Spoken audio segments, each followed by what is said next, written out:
dum diddy dum diddy dum.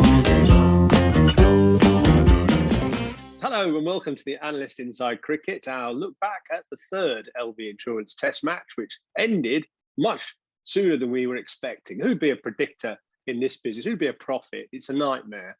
We said probably it would go all day to the end of the fourth day, and it was all over before lunch. It was all over by the shouting in the first 45 minutes when a few wickets fell for India.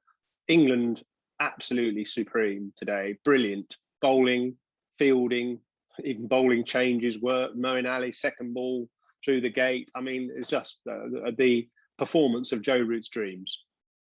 Absolutely. I mean, when we looked at the scenarios yesterday, what we thought might happen in the rest of the test match, I think an Indian collapse and losing well before lunch on the fourth day, we didn't include that at all, because I don't think anyone considered it. We did think the new ball would be crucial, and it proved to be so. I think we both felt that the most likely outcome was probably India getting up around England's total runs in the match, and England might have to knock off a few to win the game. That seemed the most likely. But as soon as they got Pujara, that to me, that was, I know Kohli's wicket was important as well. When they got that early wicket, they needed that early wicket with the new ball, and it was Pujara, and he didn't play a shot, and England overturned an umpire's not out, which is always a good feeling, isn't it? When the umpire says not out and you overturn it, and you've got that big hunch that, yeah, I think this is out. It just lifts you.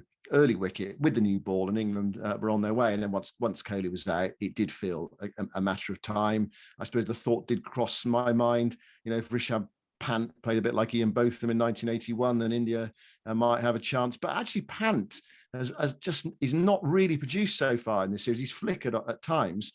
But at number 6, perhaps he's just looked a bit too vulnerable in England with the ball moving around. Have India got their batting lineup right, their team selection right, Yoz? Well, I think they need a bit more batting. I mean, it sounds a sort of very obvious thing to say, but 78 all out first innings, 270 all out second innings. They just feel light, a batsman light, and so much pressure on that middle order. There's likely to be an early wicket. You always lose early wickets in England in English conditions, provided the conditions are helpful to the bowlers. So that puts a lot of pressure on 3, 4, 5. And if there's number 6 struggling, Pant, not really his kind of style of conditions, and he hasn't really got a good record in England generally. The last trip he made, he didn't make many either. And you sort of feel after that, Jadeja, is a bit hit and miss. And then there's 4 bowlers, and we have said that all along. It just feels a bit lightweight, and it puts pressure on the middle order for the batsmen, and it's a very big morale boost to the England bowlers. They know they get them 5 down, it's not far away to the end. And so it proved today. I know there was that one hiccup at Lord's on that final day where the Indian tail wagged, but that feels like the exception that proves the rule.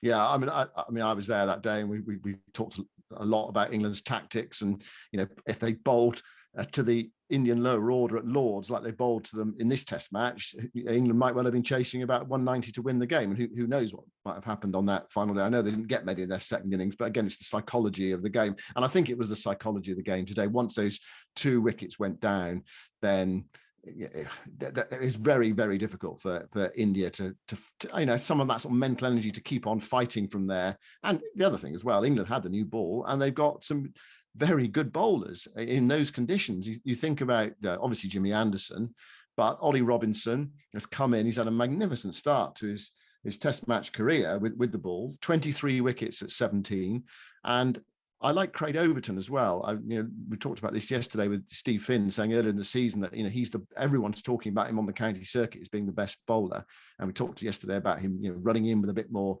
purpose, and he got his rewards in this game. And at last, Craig Overton has played in England Test match winning team after 4 defeats so far. He's finally off the mark in his 5th game with good match figures. 6 for 61. He can bat. He got some useful runs in the first innings, and also he can catch as well. And that has been a big issue for England in that slip cordon, where they've dropped lots of catches. And we saw in this game, Johnny Bairstow producing a brilliant catch at second slip. So it's amazing, isn't it? The downs and ups of this game. I don't think it's worth predicting the rest of this series. We can perhaps sort of give some pointers, but to say what's going to happen from here, it's pretty difficult to say. But the ups and downs, down 1 week, that felt like a really sort of debilitating final day at Lords, and then suddenly an innings and 76-run victory for England inside 4 days, inside 3.5 days. It's amazing, isn't it? And it is all about how you start a match. Whatever happened before. So I think first thing to say really about the unpredictability of this series is don't win the toss, because Root won the toss at Lords and put India in, and they were 160 for no wicket. No, 120 for no wicket, 160 for one or something. But they got a great start in helpful conditions. And then here, Kohli wins a toss, bats first, 78 all out. And, there was a sort of element of the way England started this test match, which reminded me actually a little bit of the Adelaide test of 2011, when Anderson got those 2 early wickets and there was a run out, and Australia were 2 for 4. No, they were 2 runs for 3 wickets early on. And, it's just a fantastic start to a test match to get India, in this case, 21 for 3. They never recovered from that because of their fragile middle order and lack of decent batting lower down. Obviously, then England had to respond with the bat, and the confidence of knowing that the opposition had bowled out for 78 is a massive one. Joe Root paid tribute to the opening stand this time, 120 is it they put on for Hamid and Burns. So that was a massive boost to England, and really from then on you felt, and our Who's Winning graphic certainly underlined this, England had a 90% chance of winning, and it didn't take them that long to really cement. I mean, obviously yesterday was hard work, but today it didn't take them that long to show their superiority. And I think, in a way, I did say in yesterday's show that England bowled well yesterday and just didn't quite get the edges. They didn't quite get the luck. And there was playing and missing and so on. Today, there was edges and there were superb catches. And England's catching, I think, in this test match has been flawless. Bairstow has added a big ingredient at second slip. Root's pouched everything. And as you say, Craig Overton at third slip. But that's so important for bowlers' confidence.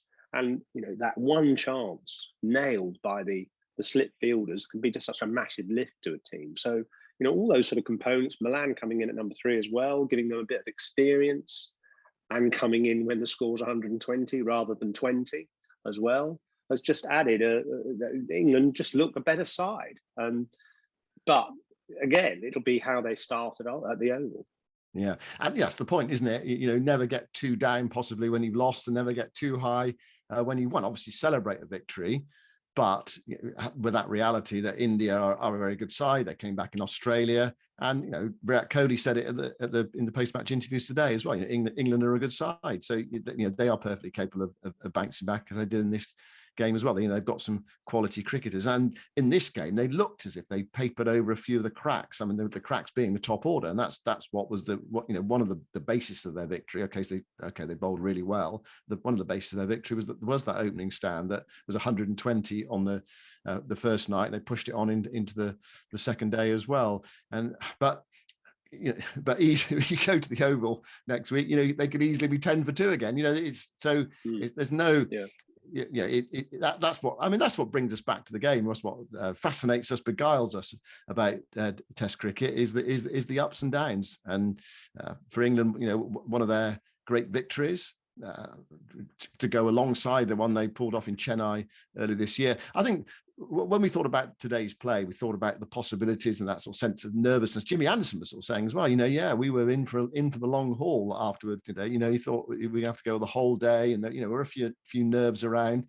Could India pull off a miracle? The point is, we remember games like 1981 and the Calcutta match where India came back against Australia, and where Sri Lanka won at Headingley in 2014.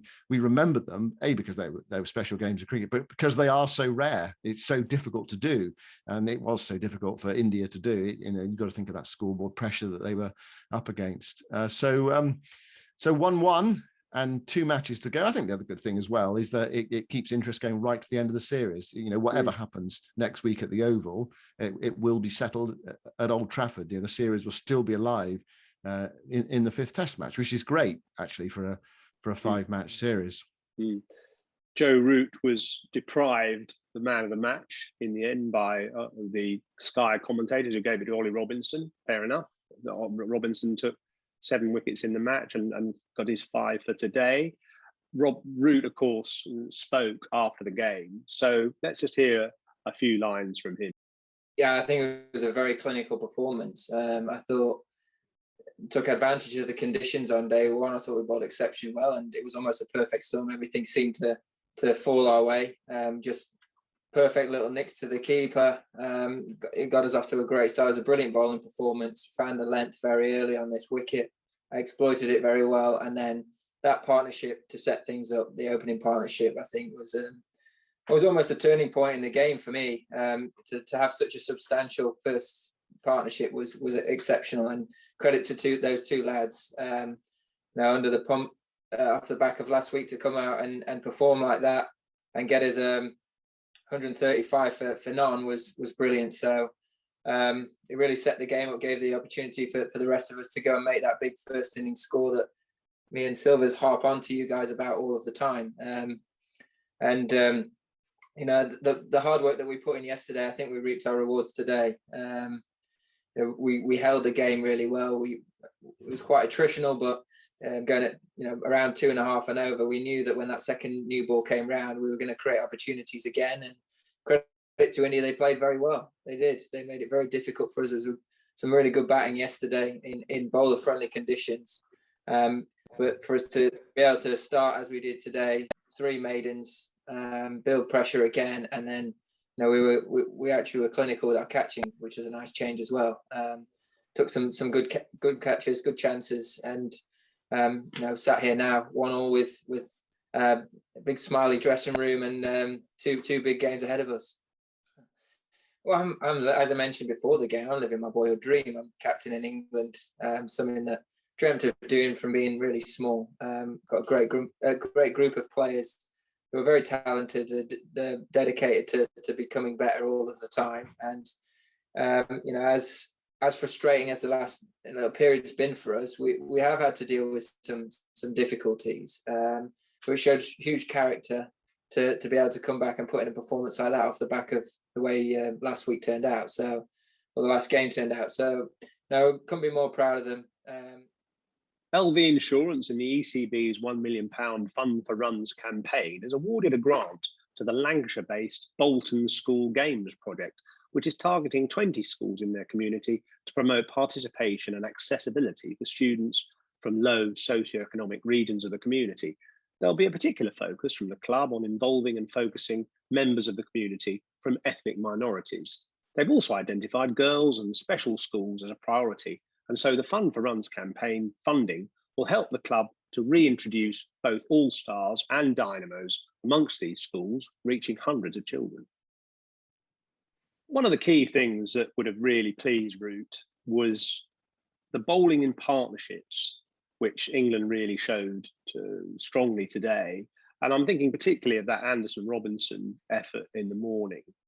That Anderson didn't get the wickets early on, but he nearly did. He bowled that superb over to Kohli where he passed his edge, he wrapped him on the pads. There was then that caught behind, given and then referred and overturned because he'd hit his pad. And even Kohli thought he was out. He walked off. It's amazing, isn't it? You think batsmen know. I mean, lots of batsmen. Michael Vaughan's one, actually. Oh, you always know when you hit it. No, you don't. And that was a proof of it. Kohli did think he hit it. Rahane sort of suggested he had a review, and luckily for him, he did. He didn't last long. But what was interesting about that passage of play was that Anderson bowled that superb over, deserved the wicket of Kohli, didn't get it. Then Robinson bowled the next over and kept the pressure on Rahane. And towards the end of the over, we were all saying, try and keep Rahane on strike at your end so that Anderson can bowl at Kohli. And he did. He didn't sort of try anything too ambitious. He just plugged away on that sort of off-stump line. Rahane couldn't get off strike, not that he probably wanted to anyway. And then Anderson had Kohli in his sights again. Kohli actually, smart player that he is, got a single off the next ball from Anderson and got off strike. But I think the pressure told on Kohli. And in the end, he played at one from Robinson. He probably could have left. And actually, the Sky graphic, the Hawkeye graphic, showed that he played at a few today that he left in the first innings. And, it left actually yesterday. He left a few, which today, the same line he played at. And it's that pressure, it's that intensity of bowling from both ends, no escape, that in the end causes the mistake. So Kohli gets out, and then soon after, Anderson gets his reward with Rahane. So, that was just brilliant bowling in partnerships by Anderson and Robinson, showing no issue about Stuart Broad being away. And I think Robinson's, grown hugely in stature every game he's played. He talked actually afterwards about the honour of playing with Jimmy Anderson, which is a nice way of putting it. But, you learn so much as well about using the crease and building up pressure and wobble seam, the different deliveries that are suitable for certain situations, the way to get certain batsmen out. And, it's interesting because I looked up his record, Robinson. He's never played a first-class match at Headingley. It's a difficult ground to bowl at. He's played a few, List A games, T20s, that sort of thing. I think his record is 1 for 164 at Headingley in limited overs cricket. Never played a first-class game before this one. But he just looked so comfortable, and he made the ball talk, and he never left that really nagging line and length. Brilliant performance, and now 23 test wickets in 5 games at an average of 17. Incredible. How do you think he'll go in Australia? Has he got the pace, or the fact that he's got that height? Do you think that will work for him? I think his height is definitely a big advantage. I mean, I had a bit of a text exchange with Shane Warne today. Actually, I was complimenting him on his commentary. I said, your commentary was really riveting this morning and interesting, and showed how he talked about game awareness and bowlers bowling in partnerships and so on. And I sent him a message saying, it's such a relief to hear some really incisive commentary rather than the rubbish we've been listening to on the 100, a few days ago. And Warren was very sort of thankful. And then I said, is Robinson our Josh Hazlewood? And he said, well, yes, but he needs to keep his pace up. He needs to get fitter. It's because his pace drops during the day. And obviously on hot days in Australia, that's going to happen even more. So fitness is going to be at a premium, but no doubt about his skill and his focus and that bit of mongrel, which Australians always like, that that sort of hatred of batsmen and desire to do well. He's got absolutely that in spades. And so he wins our In With Heart award today, not just for his wickets, but the fact he kept going as well. He bowled a really long spell, I suppose, sensing that the end of the test match was coming, and also because you're desperate for your fiver, aren't you? You want the test fiver, so you will keep going. Anyway, he's our winner of the In With Heart award today, a final one for this test match. What about Overton in Australia as well, Yoz? We mentioned him earlier in the podcast. He's 6 for 61, and he's catching and runs as well. He did play, of course, in the last test series in Australia. I remember him playing in Adelaide. He just looked, on that tour, he just looked a bit innocuous, but you sensed yesterday, you talked about him just running in a bit with a bit more purpose, that him and Robinson in Australia, could you see them? I mean, they obviously played together in this test match. Could they play together in Australia, do you think? Yeah, I mean, I think they're a bit similar, and I think Robinson's better. But what about that relentlessness? What about going with that relentless approach? Overton relies a little bit more on swing movement, whereas Robinson can just keep that channel going, and with that extra bounce he gets, I think he gets a bit more bounce than Overton does, and maybe that's just something to do with his biomechanics. And he just seems to be bowl that awkward length a bit more. Look, I think Overton's a perfectly satisfactory alternative to Robinson. I don't think he's quite as good. He's probably valuable in that he can catch and he can bat. I would definitely, I think they're a little bit too similar, ideally. But he'd be a very good cricketer and definitely improve from the ashes of whenever it was, 2017. Yeah. Yeah. What about India? We focused a lot on England. We did talk about their middle order. For you, Ravichandran Ashwin, is he got to play at the Oval? It's interesting listening to Virat Kohli talk about, we like the balance that those 4 pace bowlers gives us, that sense of relentlessness that actually I was talking about with England. Actually, England didn't quite have it in this game because Sam Curran was a bit off, and Joe Root actually was asked about him in the post-match TV interview, and he sort of gave fulsome backing to Sam Curran. He's only young, he's very talented, he'll come again.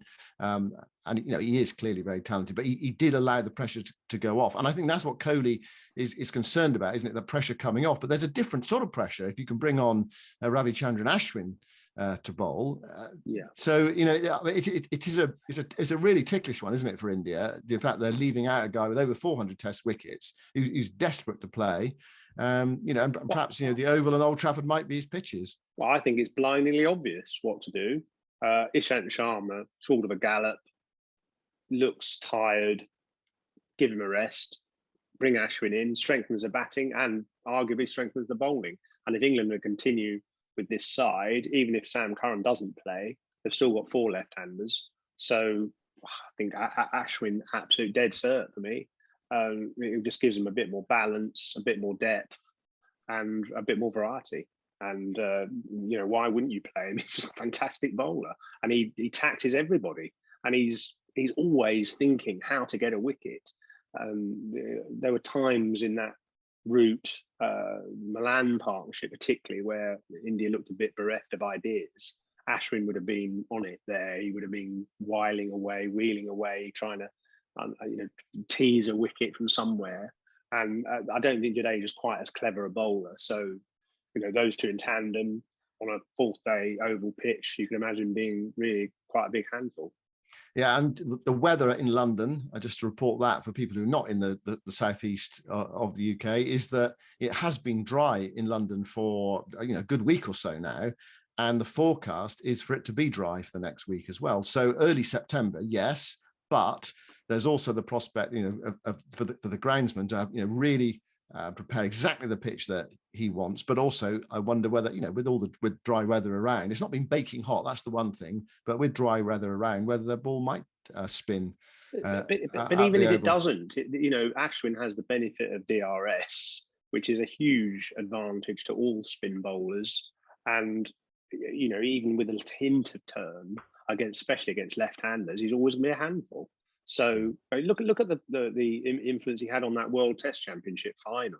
He still managed to tweak wickets on a green top, mainly a green top at the Ageas Bowl, and got those 2 wickets, put the flutters under the wobbles under New Zealand in that last day run chase. He's just an unbelievably clever bowler. I'm sure he'll play, and if he doesn't, India are mad. Yeah.